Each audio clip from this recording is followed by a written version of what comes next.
ఇక బులెటిన్లో మరో బ్రేకింగ్ చూస్తున్నాం. ఆంధ్రప్రదేశ్ రాష్ట్ర ప్రభుత్వం నూతనంగా తీసుకొస్తున్న స్పోర్ట్స్ పాలసీపై ముఖ్యమంత్రి చంద్రబాబు నాయుడు సచివాలయంలో సమీక్ష నిర్వహించారు. ఇక అన్ని రాష్ట్రాల కంటే మిన్నగా ఏపీ స్పోర్ట్స్ నూతన పాలసీ ఉంటుందని సీఎం అన్నారు. అందరికీ క్రీడలు అనే విధానంతోనే తీసుకొచ్చిన పాలసీపై అధికారులతో సీఎం చర్చించారు. రాష్ట్రాన్ని క్రీడా కేంద్రంగా మార్చేందుకు 4 మిషన్ ఆబ్జెక్టులతో పాలసీని సిద్ధం చేశారన్నట్లుగా పేర్కొన్నారు. ఇక sports for all, nurture talent, అదేవిధంగా స్పోర్ట్స్ ఎకోసిస్టమ్, గ్లోబల్ విజిబిలిటీ అనే ఆ 4 అంశాల ప్రతిపాదికన పాలసీని రూపొందించినట్లుగా తెలుపుతున్నారు.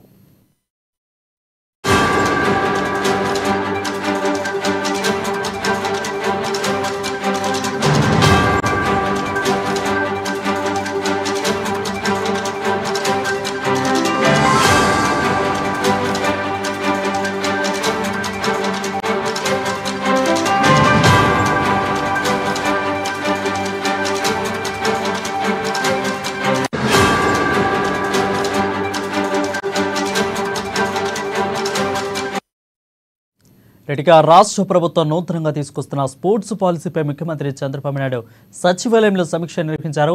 ఇక అన్ని రాష్ట్రాల కంటే మిన్నగా ఏపీ స్పోర్ట్స్ నూతన పాలసీ ఉంటుందని సీఎం అన్నారు. అందరికీ క్రీడలు అనే విధానంతో తీసుకొచ్చిన పాలసీపై అధికారులతో సీఎం చర్చించారు. ఇక రాష్ట్రాన్ని క్రీడా కేంద్రంగా మార్చేందుకు 4 మిషన్ అప్డేట్స్తో పాలసీని సిద్ధం చేసినట్టుగా చెప్తున్నారు. ఇక అందులో మొదటిది స్పోర్ట్స్ ఫర్ ఆల్, అదేవిధంగా రెండవది నర్చర్ టాలెంట్ని, మూడవది స్పోర్ట్స్ ఎకోసిస్టమ్, గ్లోబల్ విజిబిలిటీ అనే అంశాల ప్రాతిపదికన పాలసీని 4 విధాలుగా రూపొందించినట్లు తెలిపారు.